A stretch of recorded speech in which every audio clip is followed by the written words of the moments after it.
ഇതാണ് സ്ഥലം. ഇവിടെയാണ് വീട് വയ്ക്കാൻ പോകുന്നത്. സ്ഥലമായിട്ടുണ്ട്. എൻ്റെ അട്രാക്ഷൻ എന്തായിരുന്നെന്നറിയാം? ഈ പുഴ. എനിക്ക് ഇത് ഇഷ്ടമാണ്. കാരണം ഞാൻ വളർന്നതും ഇങ്ങനത്തെ സ്ഥലത്താണ്, പുഴ പാടം ഒക്കെ ഉള്ളത്. ചേച്ചി എങ്ങനെ കുട്ടിക്കാലമൊക്കെ ഇതുപോലെയുള്ള സ്ഥലത്തായിരുന്നോ? എങ്ങനെ? പുഴയുണ്ടായിരുന്നില്ല, എങ്കിലും ഒരു തിങ്ങി വളർന്ന കാടുള്ള ഒരു സ്ഥലം. പൊൻകുന്നം എന്ന് കേട്ടിട്ടുണ്ടോ? പൊൻകുന്നം. പൊൻകുന്നത്താണ് എനിക്കൊരു എൻ്റെ വളരെ കുഞ്ഞായിരിക്കുമ്പോൾ മുതൽ ഒരു 9 വയസ്സ് വരയ്ക്കും പൊൻകുന്നത്തായിരുന്നു. അപ്പോൾ 6.5 ഏക്കർ സ്ഥലത്തൊരു വീടായിരുന്നു. അതിൻ്റെ നടുക്കൊരു വീട്. അപ്പോൾ ഒരുപാട് മരങ്ങളും ഒരുപാട് ചെടികളും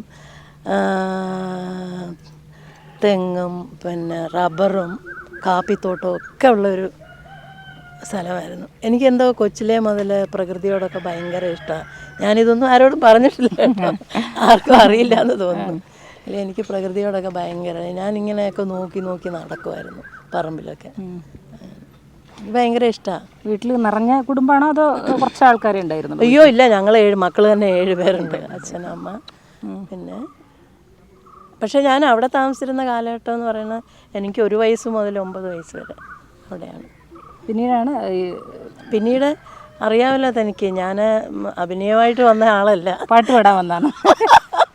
പാട്ട് പാടാൻ വന്ന ആളാണ്. അങ്ങനെ KPSC-ക്ക് 2 ട്രൂപ്പ് ഉണ്ടായിരുന്നു അന്ന്, പ്രതിഭ ആർട്സ് ക്ലബ്ബും.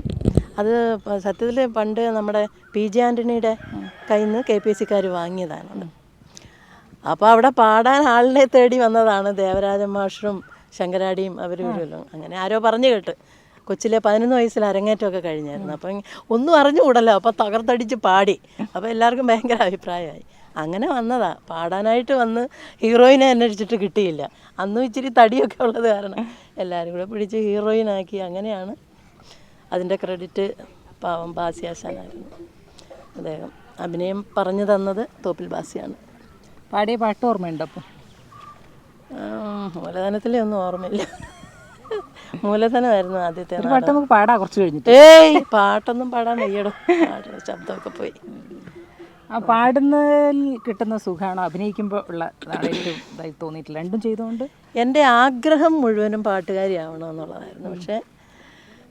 പക്ഷേ ദൈവം വേറൊരു വഴിയിൽ കൂടി നമുക്ക് ഭയങ്കര സാറ്റിസ്ഫാക്ഷൻ അല്ലേ. ഒരുപാട് മനുഷ്യർ നമ്മളെ ഇഷ്ടപ്പെടുന്നു, ഒരുപാട് പേര് സ്നേഹിക്കുന്നു എന്നൊക്കെ പറയുമ്പോൾ അത് ഭയങ്കര ഒരു സംഭവമല്ലേ. എൻ്റെ പണ്ടത്തെ ആഗ്രഹമൊക്കെ MS സുബ്ലക്ഷ്മിയെ മാതിരിയാണ് പാടണമെന്ന് കുഞ്ഞിലേക്ക് ഉള്ളൊരു ആഗ്രഹം അതായിരുന്നു. പക്ഷെ ഇതിലേക്ക് തിരിഞ്ഞിട്ടില്ലെങ്കിൽ ഒരു പക്ഷേ നല്ല ഗായികയായി മാറുമായിരുന്നു. സിനിമയിൽ പാടുമോന്നൊന്നും എനിക്ക് അറിഞ്ഞുകൂടാ. സിനിമയിൽ പാടിയിട്ടില്ലേ ചേച്ചി? അത് ചുമ്മാ എൻ്റെ വോയിസ്, എൻ്റെ ക്യാരക്ടറിൻ്റെ വോയിസിന്. അതൊന്നും ഒരു പാട്ടൊന്നുമല്ല. ഇരിക്കാം.